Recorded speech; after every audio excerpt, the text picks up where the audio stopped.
धुरंधर में हमने ये भी देखा है, there is this one character called Jamal Jameeli. अब उन्हें ऐसे बताया है कि ये क्या कहते हैं, एक बिन पैंदे का लोटा है, कभी इधर कभी उधर, लेकिन उसमें हर जगह अपना फायदा होना चाहिए, लेकिन उनका दबदबा भी है।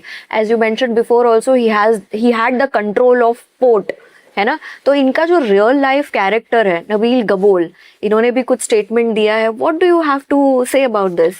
मैं पहले तो ये कहना चाहूंगा कि the casting of Rakesh Bedi to play Jamal Jamili, which is inspired by Nabil Gabol, the most powerful politician of Lahiri, is peak casting by detailing by Aditya Dhar. कमाल का कास्टिंग है। राकेश बेदी को उस कैरेक्टर के लिए सोचना और जो मेकअप दिया कमाल है जी। क्योंकि मैं बहुत क्लोजली पंजाबी सोसाइटी को देखा है जी, एंड मतलब कि उसकी जो नुआंसेस हैं, उसकी जो लहजा है, उसकी जो बोलचाल है, चलने का तरीका, everything is just mind blowing. See, वो एक टिपिकल शमेलियन पॉलिटिशियन है। पॉलिटिशियन के बारे में हम यही बोलते हैं ना, वो रंग बदलता रहता है, वो दल बदलू होता है, आयरम गायरम का पॉलिटिक्स करता है। Nabeel Gabol was an epitome of that politics. वो क्या था, वो था ना कोई कहानी, एक बंदर और दोनों के पास कुछ था, थोड़ा उससे खा के बोला अरे इसके पास ज्यादा हो गया तो और तू भी दे। तो कैसे दोनों को इस्तेमाल कर रहा था, तेरा ज्यादा है, इसका कम हो गया, अच्छा मैं तेरे से थोड़ा देता हूँ ताकि दोनों का सामान, you know, something like that. He always played with all these characters ताकि उनको अपने कंट्रोल में रख सके और वो कभी आके नबील गबोल का पोजीशन ना ले सके। So Nabeel Gabol was always a character like that.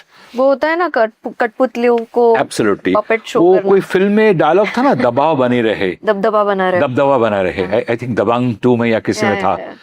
हाँ, पावाजी कहते हैं कि दवा बनी रहनी चाहिए। तो I think that is what Nabeel Gabol implemented very very successfully. और नबील गबोल को आप अगर वीडियोस जो सर्कुलेट हो रहा है उसमें भी देखेंगे, थोड़ा कॉमिक तो है ही है। उनको जब पूछा गया था कि आपने केस क्यों नहीं किया अगर सब कुछ गलत है, तो उन्होंने बोला था मेरे पास इतने पैसे तो नहीं है कि मैं इंटरनेशनल कोर्ट ऑफ जस्टिस में जाके इनके खिलाफ केस वगैरह कर सकूं। उन्होंने भी वही स्टेपल आंसर दिया जो बाकी लोग दे रहे हैं कि but he is like India that in real life. Like that in what sense? Like I mean the same way he is, like दोनों साइड से खेलना। बिल्कुल।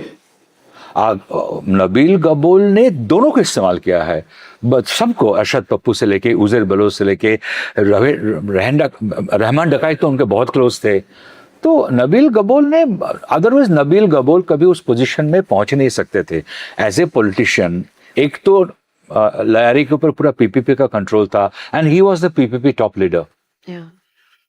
तो वहां से अगर वो देश के मंत्री बने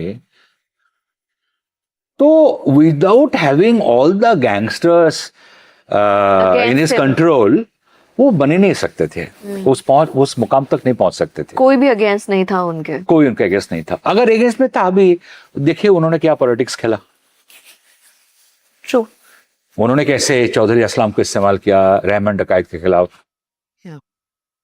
उनके खिलाफ जाफर बलोच के फैमिली ने इल्जाम लगाया था कि ये जाफर बलोच के मर्डर के पीछे उनका हाथ था।